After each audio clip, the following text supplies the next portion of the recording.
life goes, every way and which way. But who knows, will we ever see a better day? So I chose to focus on the straightaway. The shit is seeming lovely, the shit is seeming lovely.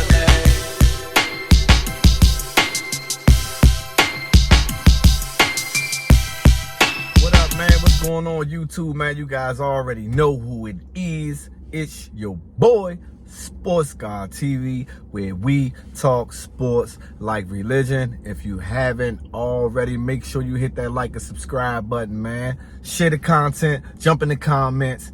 Let's get it cracking. Yes, sir, man. So listen, I know the news that broke down to y'all, man, worldwide, across the National Football League. NFL, I was pretty much sure will be a Hall of Famer. Aaron Rodgers' season was ended last night. It is official that he has a torn ACL. Did it on the first series last night between the Buffalo Bills. And I, and I'm sure majority of the people in the stands knew right away. When he stood up, couldn't do nothing. Sat back down, man. And you know, I was saying I had picked the Buffalo Bills to spoil Aaron Rodgers' debut, but never in a million years did I think that was gonna happen. And on top of that, when they was having the game in control, they let the Jets come back, and then the rookie returned a 65-yard punt in overtime to get that win. So though the game was exciting when it came down to how the game was won, the reality has set in Tuesday morning to know that everything that they have done and built around Aaron Rodgers is now gone. All right, so I'm going to run through my rundown of picks that I made for week 1. Now, I'm going to also do week 2, but I'm going to focus on the most important games in week number 2. And then I'll make another video when it comes to fantasy football, because I have some wonderful, wonderful fantasy football picks. You know, either you start them or sit them, you know, for the upcoming week. But here we go, man. So the Baltimore Ravens, I picked them to beat the Houston Texans, which they obviously did. The Cleveland Browns, remember I said that they was going to be an upset pick. They took care of business. Joe Burrow and company had no smoke coming. Minnesota blew the game. I picked Minnesota, Kirk Cousins, and them to beat Tampa Bay, and I was wrong on that. The New Orleans Saints, they did exactly what I thought they would do. They took care of business. The Atlanta Falcons also took care of business. The Jacksonville Jaguars took care of business. The San Francisco 49ers took care of business versus Pittsburgh. The Washington Commanders took care of business versus the Arizona Cardinals. I had picked Russell Wilson and the Denver Broncos versus the Raiders, but they didn't pan out the way that I thought it would. The Chargers, that game was exciting. That was most definitely the most exciting game of the whole week, between the Chargers and Miami. Tyreek Hill, man, arguably the best receiver in the game. I mean, of course you got Justin Jefferson, things like that, but when it comes to Tyreek Hill, man, anytime that guy catches the ball, it's just, you know, you hold your breath, because you never know what he's gonna do, you know. And Tua Tagovailoa, like I was saying last year, if that guy is healthy and he get protected, he is a top-notch quarterback for sure, especially with those weapons, with Waddle, with, you know, Tyreek Hill. Yeah, Tua is the man. Philly took care of business as I thought Green Bay did. Like how Aaron Rodgers' replacement, Jordan Love, played. Jordan Love had a Aaron Rodgers type of performance there in Chicago. Seattle, they disappointed me. They did not take care of the Rams. The Giants did not take care of the Cowboys. Matter of fact, they had a donut. I believe the only team that went scoreless all week was the New York Football Giants. And again, I talked about the Bills game. So week 2, we got some really, really good matchups. Starting with the Thursday night game between Minnesota and Philadelphia. Like I said, Minnesota took that loss week 1. Philadelphia came out with a grind.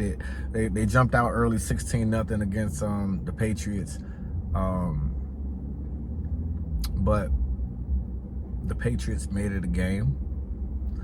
Philly has their home opener versus Minnesota, and I got Philly taking care of business at home. Now we got an early division game between Baltimore and Cincinnati. Baltimore won on Sunday, but they didn't look really spectacular or anything like that. They just grinded up a win. They beat up a tough Texans team. I think the Texans is going to give a lot of competition to a lot of teams this year, though they are not a playoff team, but I just think they're going to be tough with D'Amico Ryans being the head coach. I can see the toughness in that team already. And the better that C.J. Stroud get, the further that team will go. They need some more pieces, though. But you got Baltimore and Cincinnati. And like I said, Joe Cool, man. Joe Cool got the bag. He was just too cool, man. Too cool getting sacked. Too cool being anemic out there on the field. I mean, the Bengals offense, I don't know where they were. And Cincinnati, I expect Cincinnati to bounce back against Baltimore. All right. Kansas City versus Jacksonville. Jacksonville's home opener. Chris Jones have signed a 1-year deal with to be back with his mob in KC. Don't know the status of Kelsey yet, but I expect the defending champions, to bounce back versus Jacksonville. Another marquee game for me is it would have been the Jets and the Cowboys, considering Aaron Rodgers would have been going into Dallas. That would have been an interesting game. But I got Dallas taking care of business. And Seattle and Detroit, I expect Detroit to take care of Seattle. And last but not least, I must mention my mob, of course, the Commanders versus the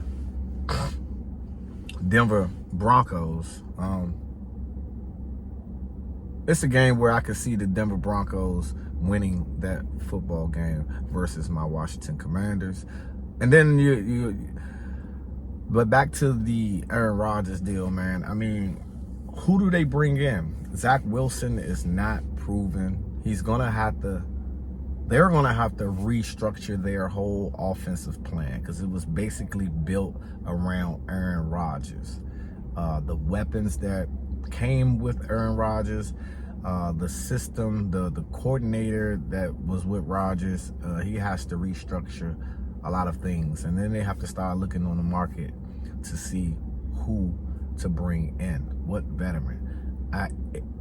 Believe it or not, Tom Brady's name has already came up in a lot of people's mouths, to think that Tom Brady will come out of retirement to play for a team that is put together like the New York Football Jets, to be able to stick it to Bill Belichick twice in one season in a division would be crazy, right? The reality is the Jets couldn't protect whether it was Aaron Rodgers or Zach Wilson back there. And whoever else that comes on that roster, if you're not mobile, you're going to definitely get sacked, because that offensive line, the pass protection is horrible. The run blocking is pretty decent, and a lot of it has to do with, though, let's just say, Breece Hall is a beast. He's back from the ACL tear, and then, they got Dalvin Cook too as well. So it's going to be really interesting to see, man. I hate to see that Aaron Rodgers had to go down like that. I really wanted to see if the Jets was going to make some noise out there in the AFC, considering that they had a quarterback. What you guys' thoughts on, week number 1? What you guys' thoughts on Aaron Rodgers, man? Let me know in the comments, man. You guys already know who it is. It's your boy, Sports Guy TV, where we talk sports like religion. And I'm out. Till the next time.